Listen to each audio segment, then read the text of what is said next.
네, 오늘은 하나님의 나라와 의라고 하는 제아의 말씀 나누고자 합니다. 오늘 우리가 살펴보는 본문은 이미 익숙히 아는 구절들입니다.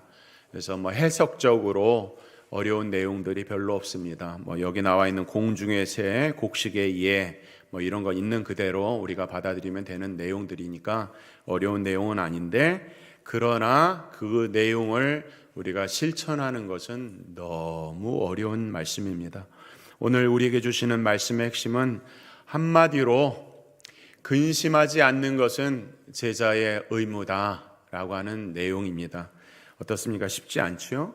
예수님 당시에 예수님 앞에 모여있던 그 많은 무리들은 당시에 굉장히 가난하고 궁핍했기 때문에 예수님의 이런 말씀을 듣고 굉장히 당황스러웠을 것이고 쉽지 않았을 것입니다. 그리고 우리 성도들 가운데서도 혹시 경제적으로 어렵거나 또 여러 가지 믿음의 시련 가운데 있는 분들은 오늘 이 말씀이 쉽지 않겠지만 의미 있는 말씀으로 다가가길 바랍니다.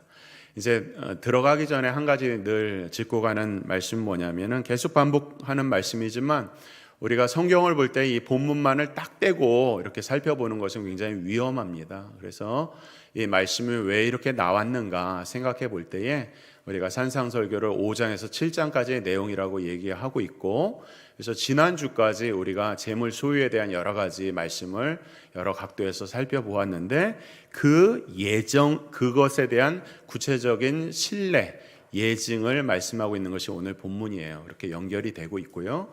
그리고 이 말씀은 어떤 면에서 우리 제자의 삶에 8가지 복의 말씀이 있지 않습니까? 팔복에 대한 말씀이기도 하고, 복을 받으려면 어떻게 해야 되는가 이런 말씀이기도 하고, 또 우리가 주기도문을 보았지 않습니까? 주기도문을 보면 오늘 말씀하고 정확하게 일치하는 내용 뭡니까?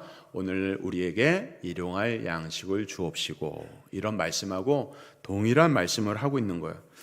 그러면 여러분들한테 한번 질문합니다. 왜 이렇게 똑같은 이야기를 반복을 할까요? 왜 반복을 할까요? 한번 하고 말면 끝날 텐데 왜 계속 반복을 할까요? 만약에 오늘 이 말씀을 처음에 서두에 들으면서 우리 목사님 오늘도 똑같은 비슷한 이야기를 하시는구나, 왜 그럴까라고 생각을 하신 분이 만약에 계셨다면 그분은 아주 본문을 잘 따라오고 있는 것이고 매우 기쁜 일입니다. 지난주에도 말씀드렸지만 오늘 우리가 이어가는 이 말씀 가운데서 오늘 말씀은 무엇일까? 여러분들 집에서 묵상하고 준비하고 나오시면 제 설교가 잘 들립니다. 근데 그냥 주일이라 딱 나오면 말씀을 처음에 제가 한 30분 설교하지 않았습니까? 앞에 한 10분 까먹어요. 그러니까 말씀을 많이 묵상하고 교회에 나올 때에 의미 있게 받아들일 수 있으리라고 생각하는데, 이 말씀을 왜 반복할까? 그런 질문 좋다고 했습니다. 예를 들면 우리가 콩을 먹는다고 생각해 보세요. 콩. 우리 주부님들께서는 더 잘 알겠지만 콩을 먹을 때 어떻게 먹어요? 데쳐 먹고 삶아 먹고 볶아 먹고 구워 먹고 여러 가지 방법으로 먹겠죠.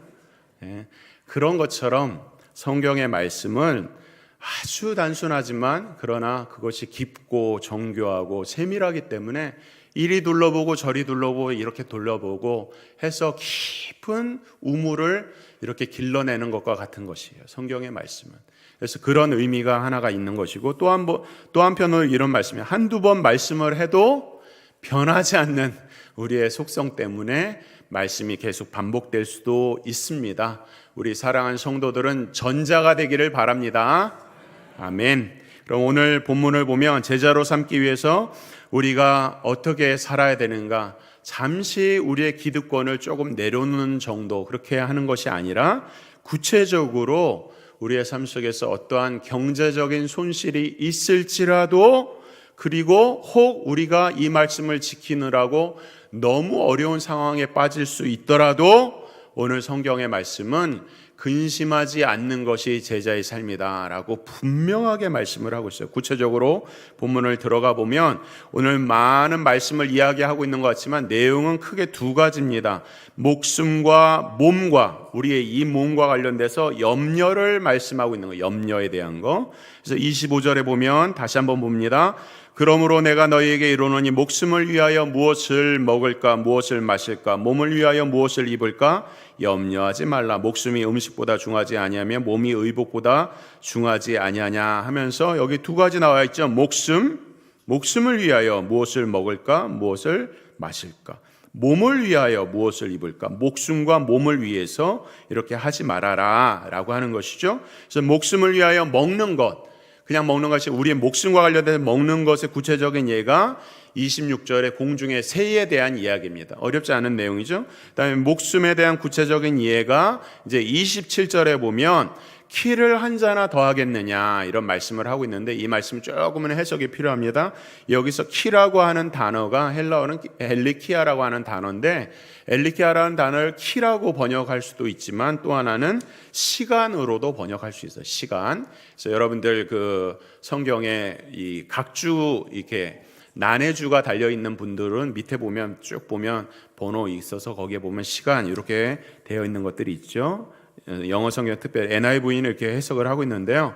그 다음에 여기서 키를 한 자나 더할 수 있겠느냐 할 때 이 한자라고 하는 단어도 헬라어로는 팩수스라고 하는 단어인데 한자 그러니까 성경의 단위는 규빗인데요. 규빗은 오늘날로 말하면 45cm 정도 이렇게 8규빗 정도의 길이가 이 규빗인데 한 규빗을 더할 수 있겠느냐 이렇게 번역을 할 수도 있고 팩수스라고 하는 단어를 시간에 한 시간으로도 해석을 할 수가 있어요. 그럼 앞서서 우리가 목숨을 위해서 뭐 어떻게 할 수 있겠느냐 하면서 키를 한 자나 더 할 수 있겠느냐? 그럴 수 없다고 그랬지 않습니까? 그러니까 본문을 정확하게 해석하기 위해서는 키를 한 자나라기보다는 목숨을 한 시간 더 연장할 수 있겠느냐? 목숨을 위해서 이렇게 번역하는 것이 훨씬 더 매끄러운 번역입니다. 어쨌든 중요한 핵심은 염려함으로 우리가 걱정하고 근심함으로 우리가 원하는 그 어떤 것을 하나도 이룰 수 없다라고 하는 말씀이요.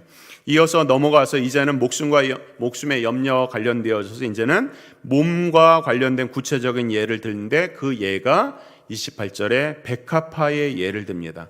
성경에서 오늘 본문에서 우리 한글 성경 역시 백합화라고 해석을 하고 있지만 팔레스타인의 건조한 기후 가운데서는 백합화라는 게 없어요. 그래서 이것은 팔레스타인의 야생화 이렇게 번역하는 것이 좋은데요.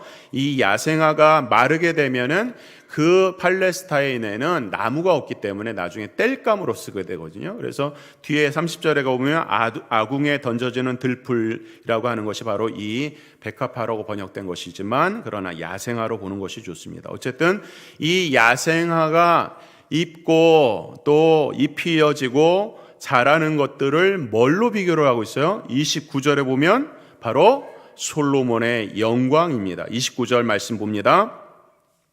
그러나 내가 너희에게 말하노니 솔로몬의 모든 영광으로도 입은 것이 이 꽃 하나만 갖지 못하느니라. 오늘 있다가 내일 아궁에 던져지는 들풀도 하나님이 이렇게 입히시거든 하물며 너희일까 보냐 믿음이 작은 자들아. 여기서 아주 대단한 비교를 하고 있습니다.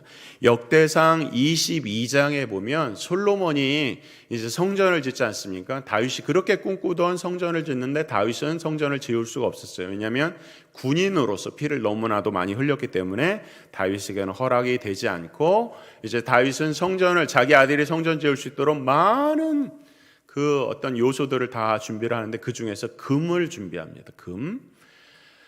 다윗이 평생 모아서 솔로몬에게 성전 건축을 위해서 넘겨준 금이 역대상 22장에 보면 10만 달란트를 넘겨줬다고 해요. 10만 달란트. 10만 달란트는 지금의 약 3,750톤. 50g이 아니라 50kg이 아니라 3,750톤. 요새 금값 많이 오르죠? 금 잘 갖고 계십니까? 3,750톤이에요.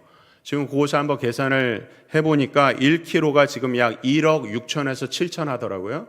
3,750톤 하니까 약 60조가 넘습니다.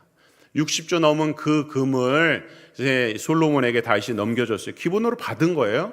그리고 나서 역대상, 열왕기상 9장이나 역대하 9장에 보면 솔로몬이 이 모든 이스라엘 백성들에게 세금으로 1년에 받은 금의 양이 약 666달란트, 지금으로 말하면 약 25톤의 세금을 금으로 걷습니다. 그러니까 그 돈이 어마어마하죠. 금만 따지면 그런 거예요.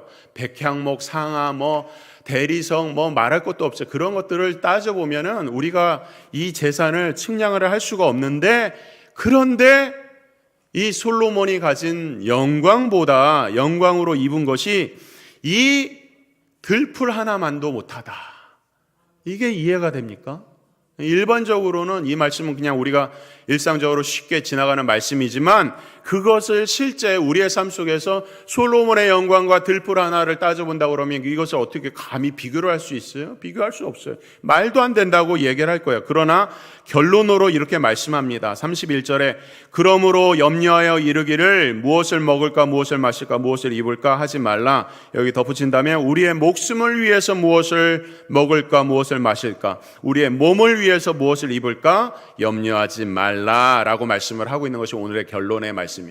여기서 우리가 오해하지 말아야 될 것은 이런 것입니다. 먼저 예수님께서 우리의 의식주에 대한 염려를 기본적으로 막고 있고, 의식주에 대한 생각 자체를 죄악시하고 있는 것이 아니에요. 지금 본문에서 말씀하고 있는 것은 단순하게 의식주에 대한 걱정이 아니라 그 이상을 포함하고 하고 있는데, 그것은 뭐냐면 염려를 자기 자신을 위해서 자기가 누리고 싶은 그 어떤 명예, 돈, 권세 이런 것들을 확보하기 위해서 온갖 수단을 가리지 않고 모든 인생을 허비하는 것들은 헛된 일이다. 그런 것들은 무의미한 일이다 라고 하는 것을, 그 허무함을 말씀을 하고 있어요. 그러니까 그 염려는 앞서 있는 본문에처럼 내 보물이 있는 곳에 내 마음이 있는 것처럼 그 보물로 내 마음이 빼앗긴 사람, 두 주인을 섬기는 그런 나뉘어진 마음을 가진 사람, 또는 눈이 어두워져서 온몸이 얼마나 어둡겠느냐라고 해당되는 그러한 이야기를 똑같이 하고 있는 것이에요. 또 하나 짚고 넘어갈 것은 뭐냐면, 그러면 어떤 사람들이 이 말씀을 듣고 이렇게 생각합니다. 게으르고 부정직한 사람이죠. 그러면 할 일이 뭐가 있는가? 그냥 아무 노력하지 말고 염려하지 말라니까 염려하지 말고 그냥 믿습니다 하면서 살아가자, 이렇게 생각하는 사람도 있어요. 그러나 그 말씀은, 오늘 우리에게 주신 말씀은 부정직하고 비정직하고 또는 게으른 사람에게 해당되는 말씀이 아니에요. 성경은 어디에도 우리에게 그냥 안일하게 살라고 말씀하고 있어요. 최선을 다해서 살라, 열심을 다해라, 충성을 다해라. 그렇게 살아가는 사람이 그 충성과 그 열심과 그것들이 잘못되어서 자기의 필요로 인해서 자기로 인하여 바뀌고 자기만을 위해서 살아가면서 염려하는 그 일에 대해서 말씀하고 있는 것이지, 최선을 다하지 않는 사람들, 그냥 손가락 하나 까딱이지 않고 그냥 믿습니다 하는 것은요, 신앙생활이 아닙니다. 신앙생활은요, 마약에 취한 듯이 그냥 막 인사불성으로 그냥 막 신비한 것을 추구하고, 그냥 일상에서 벗어나서 기도원에 들어가서 막 혼자 기도하고, 늘 그렇게 살아가고 가정 팽개치고, 뭐에 취한 것처럼 그렇게 살아가는 게 신앙생활이 아니에요. 신앙생활은 전인격적입니다. 하나님의 살아있는 말씀을 있는 그대로 말씀으로 받고 나의 삶을 온전하게, 그래서 옆에 있는 사람이 보던, 가정에서 남편 아내가 보던 정상적인 삶을 사는 것이 신앙생활이에요. 뭔가 취해서 도취해서 마약을 먹은 것처럼 그렇게 막 신비한 것을 추구하고 그냥 믿습니다 병에 걸리면 병원에 찾아가야지, 왜 그것을 집에서 그냥 믿습니다 하고 있습니까? 세상에 병원을 만든 것도 하나님의 일반 은총이에요. 예?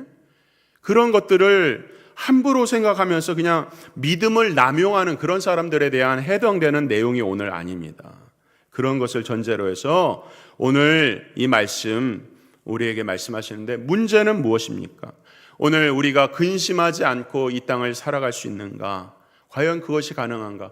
우리가 살고 있는 이 사회를 보면 이 사회에서 과연 어떻게 근심하지 않을 수 있는가? 이런 생각을 할 수밖에 없어요. 왜냐하면 이 사회는 한결같이 정직하지 못하고 진실이 결여된 사회이기 때문에 그래요. 그래서 우리 믿는 신자들이, 우리 젊은이들이 이제 세상에, 대학 공부 마치고 세상에 나가서 정직하고 충성스럽게 무엇인가를 하려고 하면 어떻습니까? 옆에 있는 믿지 않는 사람들을 볼 때 그 사람들이 우리 믿는 청년들을 보면서 넌 바보냐? 왜 이렇게 그렇게 고리타분하게 그렇게 정직하게 그거를 하냐? 그냥 서로 한 장 보충하고 그냥 숫자 하나 바꾸면 되는데 라고 하면서 우리를 따돌림할 수도 있는 이런 사회 속에서 과연 염려하지 않고 살아가는 것이 가능한 것일까? 거짓말이 난무하고 진실이 결여된 이런 사회 속에서 직장 생활을 정상적으로 하면서 정직하게 살면서 직장에서 승진할 수 있는 것인가? 또는 정치에 빠져 있는 사람들이 정직한 그런 정치인이 될 수가 있는가? 오늘날 지금만 그렇습니까? 어느 시대에도 정치인들을 보고 와도 양파를 까는 것처럼 계속해서 비리와 부정이 나오지 않습니까? 그렇게 살아가는 사람들, 과연 우리가 이러한 사회 속에서 순수하게 정말 학생들은 학문을 추구할 수 있는 것인가? 자본주의 사회 속에서는 돈이 없으면 살 수가 없는데 과연 돈이 없어도 믿음으로 우리가 이 땅을 살아갈 수 있는 것인가? 걱정하지 않고 근심하지 않고 살아갈 수 있는 것인가? 더 심각하게 물어보면 이런 질문도 할 수 있어. 자식과 억만금을 주고 이 자식과 억만금을 비교하면서 어느 것을 택할 것입니까? 라고 물어보는 시대가 되어버렸어요. 그럼 어떤 사람들은 당연히 자식이지만 어떤 사람들은 자식이 아닐 수도 있는 거예요. 이 사회가 그렇습니다. 너무나도 황금에 물들어져 있는 이런 시대 속에서 과연 근심하지 않고 이 사회 속에서 살 수 있는가? 이런 질문들을 당연히 하게 되는 것이기 때문에 이런 말씀을 들으면 어떤 사람들은 이렇습니다. 정말 이 사회 속에서 어떻게 우리가 경제적으로 어렵고 고난을 당하는 것을 저 들풀이나 야생화나 공중에 나는 새 정도와 비교하면서 걱정하지 말라고 말씀하시는가? 정말 우리 하나님은 너무하는 것이 아닌가? 이 사회가 어떻게 돌아가는지 우리 목사님 알지도 못하면서 어떻게 그냥 현실을 외면하면서 정직하게 살라고 하는가? 이렇게 생각할 수도 있겠죠. 그러나 오늘 본문의 마지막 구절 단호하게 성경이 하나님의 말씀이 말씀합니다. 32절, 이는 다 이방인들이 구하는 것이라. 너희 하늘 아버지께서 이 모든 것이 너희에게 있어야 할 줄을 아시느니라. 이 말씀을 통해서 우리는 신자의 삶의 가치 척도를 재정립해야 된다고 말씀을 하고 있어요. 신자가 누구냐? 오늘 이러한 육신과 우리의 목숨을 위해서 구하고 근심하는 것들은 다 이방인들이 구하는 것이라. 우리의 몸이 조금 더 편하기 위해서 어떤 능력을 추구하고 누구보다도 조금 더 높은 직위에 올려고 하는 생각들이나 우리의 목숨을 단순하게 그저 조금 더 연장해서 이 세상에서 그냥 즐겁게 살고자 노력하는 것들, 갈망하는 것들은 진정한 신자의 삶의 가치가 될 수 없다고 말씀하고 있어요. 그것은 다 이방인들이 구하는 것이라. 우리가 눈에 보이는 대로, 귀에 들리는 대로, 내가 갖고 싶은 대로, 내가 하고 싶은 대로, 우리의 정욕대로 살아가는 것은 다 이방인들이 하는 것이요, 우리 믿는 사람들은 그렇게 살아서는 절대로 안 된다고 말씀을 하고 있어요. 이방인은 누굽니까? 이방인은 하나님의 자녀가 아닌 사람들을 말하는 거예요. 이방인은 자기 정욕대로 세상을 우상 삼아서 자기 마음대로 살아가는 사람들을 이방인이라고 하는 사람들이에요. 이런 사람들은 하나님께 버림을 받은 사람들이라는 거예요. 이런 사람들과 같이 살아서는 안 된다라고 하면서 우리는 어디에 마음을 둬야 되냐? 우리는 하나님의 자녀이기 때문에 하나님의 마음이 있는 곳에 우리의 마음을 둬야 된다 말씀을 하고 있어요. 그럼 하나님의 마음은 어디에 있습니까? 오늘 성경을 보면, 오늘 본문 말씀을 보면 하나님의 마음은 어디 거창하고 어디 정말 크고 위대한 그런 것을 이야기하고 있는 것이 아니라 그냥 자연을 보는 거야. 자연을 보면서 오늘 날씨가 좋지 않으면 나가면 이제 햇빛을 보고 들의 풀도 보고 그런 곳에 우리가 눈에 보이는 모든 자연 삼라 만상 가운데서 하나님이 지은 세상 가운데서 그 모든 것을 하나님께서 바라보고 계시다. 야생화를 바라보고 계시고 공중의 새를 들풀을 보고 계시다는 거예요. 왜? 하나님 아버지께서 천부께서 기르시고 입히시기 때문이라는 거예요. 이런 얘기를 그냥 해보는 소리가 아니라 실제로 그렇다는 거예요. 이 하찮게 보이는 것들에 대해서 왜 하나님은 이런 관심을 가지시는가? 그 이유는 무엇일까요? 그 이유는 하나님께서 창조하셨기 때문에 그래요. 하나님께서 창조하시고 다스리시고 보존하시기 때문에 그 하나님의 창조물에 대해서 관심을 갖고 있다고 오늘 우리에게 말씀을 하고 있어요. 그래서 우리의 삶에 진정한 유일한 가치를 명확하게 해야 되는데, 그것은 하나님의 관심 있는 곳, 하나님의 사랑이 있는 곳, 하나님이 창조하신 것, 바로 이 세상이 아닌 하나님 나라 영광을 위해서 우리의 시선을 둬야 된다고 말씀을 하고 있는데, 여기서 하나님이 지으셨다는 것이 무슨 뜻인가를 생각을 해봐야 하는 것이죠. 하나님이 지으셨다는 것은 이런 것입니다. 하나님은 누구십니까? 전능하신 하나님이세요.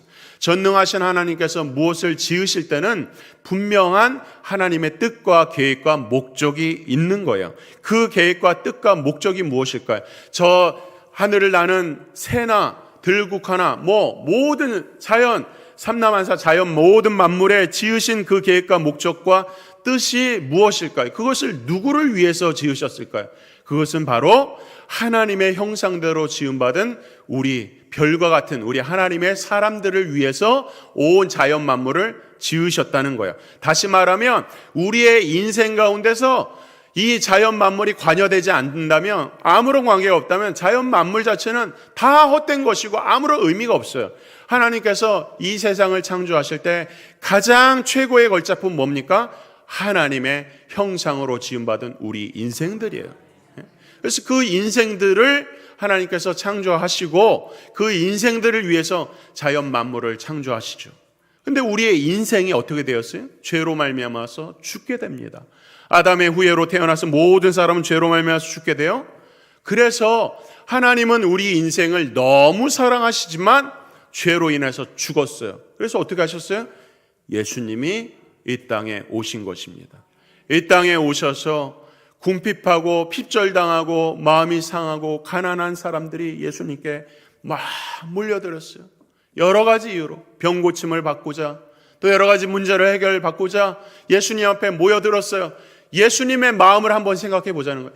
예수님이 이 땅에 오신 이유가 저 불쌍한 영혼들을 위해서 죄로 죽고 인생의 의미와 목적도 몰라서 죽어가는 그 인생들을 위해서 오셨는데, 예수님 앞에서 걱정 근심하면서 오늘 무엇을 입을까 무엇을 먹을까 근심하는 인생들이 예수님 앞에 모여 있는 거예요. 그러니까 예수님 십자가에 죽으셔서 우리를 죄에서 구속하시기 위해서 오신 그 큰 사랑으로 예수님은 저 무리를 보시면서 뭐라고 하십니까? 하물며 너희일까 보냐, 믿음이 작은 자들아. 오늘 예수님의 마음이에요.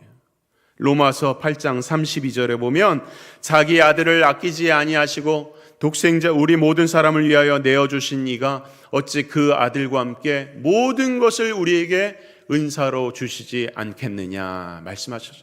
하나님 독생자를 우리에게 내어주시는 그 사랑이 우리의 인생의 필요와 우리의 정말 부족한 것들을 왜 하나님께서 더불어 주시지 않겠어요? 너무나도 당연한 거예요. 너무나도 필요한 것이에요. 하나님의 마음은 독생자를 내주시기까지 우리를 향한 사랑을 갖고 계신데 이 땅에 우리의 필요를 모르시겠어요? 너무나도 아는 것이죠. 그런 면에서 우리 그리스도인들은 어떻게 살아야 되는가, 이것이 중요한 거예요. 주님의 마음이 있는 곳에, 주님이 원하시는 곳에, 주님이 약속하신 곳에 믿음으로 살아가는 것이죠. 그렇게 되면은 내가 소중하게 생각했던 그 무엇이 이제는 자연스럽게 포기가 되는 거예요. 이거 아니면 안 되겠다고 생각하는 것이 주님의 마음을 배우면 그것도 포기가 되는 거예요. 그래서 우리는 이제 더 이상 이방인같이 취급을 당하지 않고 천부의 자녀로서 인생의 진정한 목표를 가지고 살아가게 되는 것이죠. 그럼 어떻게 됩니까? 하나님 앞에서 우리의 가치가, 삶의 가치 척도가 변화되고 재정립되어서 인생의 이유와 목적을 재발견하면요, 길거리에 나가서 예배하고 기도하고 찬양하고 길거리 나가면 저 야생화나 하늘에 나는 공중의 새가 너무 아름다운 거예요. 하나님이 지으신, 하나님의 다스리신 것들이 너무 아름답게 변화되는 거예요. 너무 사랑스러운 거예요. 옆에 있는 형제 자매들이 사랑의 눈으로 바라볼 수 있는 그런 눈으로 바뀌는 거예요. 인생의 목표가 바뀌었기 때문에 그런 거예요. 그러면 어떻게 됩니까? 심지어 우리가 어떤 어려움과 실패가 있을지라도 그 실패 가운데서 우리를 인도하시는 하나님의 섭리를 바라볼 수 있는 영적인 눈도 열리게 되는 것입니다. 사랑하는 성도 여러분, 무엇을 고민하십니까? 자녀를 고민하십니까? 기도하십시오. 이 자녀 누가 주셨습니까? 여러분들 진로, 우리 젊은이들 진로와 또 결혼을 위해서 고민하십니까? 여기까지 인도하신 분, 결혼을 왜 하려고 하는가? 그 목적을 생각하라는 거예요. 건강의 문제, 돈 문제가 있습니까? 누구를 위해서 사용할 것인가? 기도하라는 거예요. 무엇을 위해서 살 것인가? 오늘 우리에게 인생의 바른 가치 척도를 확인하면 하나님께서 우리의 모든 필요 다 하신다니까요. 더불어 주시는 거예요. 우선순위를 세우라는 거예요. 우리가 이 땅을 살면서 근심하지 않을 수 있습니까? 근심할 수 있어요. 그러나 오늘 이 말씀들 오늘 곰곰이 생각해 보면 우리의 삶의 모든 일어나는 여러 가지 근심과 걱정들 가운데서 과연 이것을 누가 지으셨고 누가 다스리시고 무엇을 위해서 쓸 것인가? 왜 이런 시간이 있는가? 우리의 육신적인 눈으로 이 땅을 바라보는 것이 아니라 영의 눈을 떠서 하늘에 계신 아버지의 뜻을 발견하고자 나아간다면 우리의 마음에 진정한 믿음의 승리를 가져다 준다고 오늘 우리에게 하나님께서 약속하신 거예요. 중국의 내지 선교사 허드슨 테일러가 있습니다. 그가 이제 중국이 지금 큰 땅이지 않습니까? 그러면 이제 우리나라 쪽으로 해서 동쪽이 많이 개발이 됐어요. 그런데 아직도 중부를 넘어서 중간 서쪽으로 가면 중국에는 아직도 미전도 종족이 어마어마하게 많이 있습니다. 중앙아시아 쪽이죠. 그곳에 중국 내지로 허드슨 테일러가 유명한 선교사님이죠. 내지 선교를 갔습니다. 6개월을 걸어서 교통편이 없으니 6개월을 걸어서 내지 선교를 하는 사역을 했어요. 그래서 아무런 도움도 또 받지 못하고 청할 곳도 없어요. 그런데 오늘 아침에 이제 의사였고 목사였던 그 선교사 부부가 아침 식사를 하면서 허드슨 테일러가 아내에게 이런 이야기를 합니다. 여보, 이것이 오늘 우리가 가진 모든 것입니다. 여보, 감사합시다. 오늘 아침에도 신실하게 일용할 양식을 주신 우리 하나님을 찬양합시다. 그리고 오늘 하루도 최선을 다하게 해달라고 하면서 일용할 양식을 공급해 주실 줄 믿습니다 라고 기도를 하는 순간 문소리가 똑똑똑 나는 거예요. 우체부였습니다. 그 먼 길을 우체부가 온 거예요.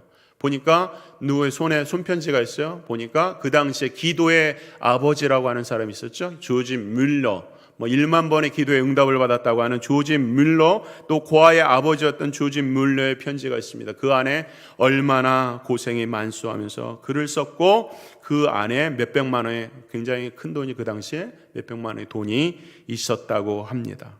이와 같이 하나님께서는 우리의 모든 필요를 너무나도 잘 아세요.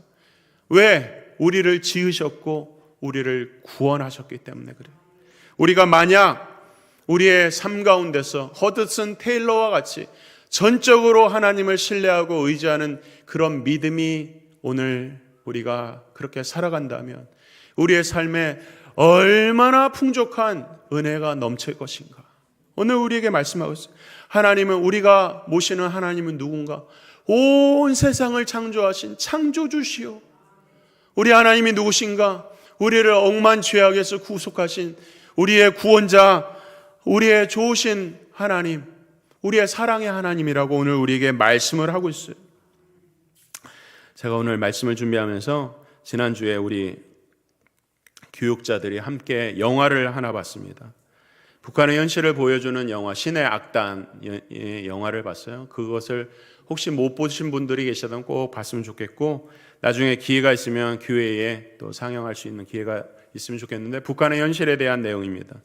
눈시울을 크게 적시고 나왔는데 이 주인공의 어머니는 성경을 읽다가 맞아 죽고 주인공의 아버지는 이제 정치 수용소에서 고문을 당하다가 이제 죽어간 이런 실화를 배경으로 했어요. 이 주인공이 어떤 사람이 되었는가? 예수 믿는 사람들을 때려 죽이는 그런 아주 악랄한 그런 반동분자를 색출하는 간부가 되었어요. 그러다가 국제 NGO 단체에서 북한을 구제하는 사역에서 한 5천억 정도를 기부를 해야 되는데 두 가지 조건이 있습니다. 하나는 교회를 세워라 하는 것이고, 또 하나는 정말 교회 안에 믿는 신자가 있는지를 좀 우리에게 보여달라라고 해서 이 주인공의 얼떨결에 이 예수 믿는 사람들을 잡아 죽였던 사람이 신의 악단이라는 것을 만들어서 거기서 이제 노래하는, 이 우리로 말하는 찬양 팀원이 됩니다. 그런데 이 사람들이 이제 실제로 그 NG에 오는 사람들한테 실제로 자신들이 예수 믿는 사람이라고 보여야 되잖아요. 그렇게 뭐 가짜인지 하면 안 되잖아요. 그래서 날마다 모여서 찬양 연습하고, 북한에서요. 찬양 연습하고 날마다 모여서 기도 연습을 하는 거예요. 주여 이렇게 연습하고 또 예배 연습하고 성경을 계속 읽습니다. 그렇게 계속 하다 끝말쯤에 가니까 눈만 뜨면 찬양하고 눈 감으면 기도하고 밤에도 성경 읽고 막 이러다가 눈앞에 그렇게 예수 믿고 돌아가신 부모님도 떠올리고, 마지막 이제 장면에는 이 신의 악단 모든 사람들을 이제 탈북시키는 그런 일을 하고 이제 죽어가는 그런 내용이에요. 그때에 이제 이런 찬양이 나옵니다. 이런 찬양이 가사요. 눈물이 난다 주님을 부르며 그분의 십자가 자꾸 생각이 난다. 붙잡지 못해 아픈 가슴을 주님만 슬피 찾는다. 믿음이란 게 참 쓰린 거더라. 지키려 할수록 더 아파지더라. 믿음이란 게 참 힘든 거더라. 내 생명보다 귀한 주님.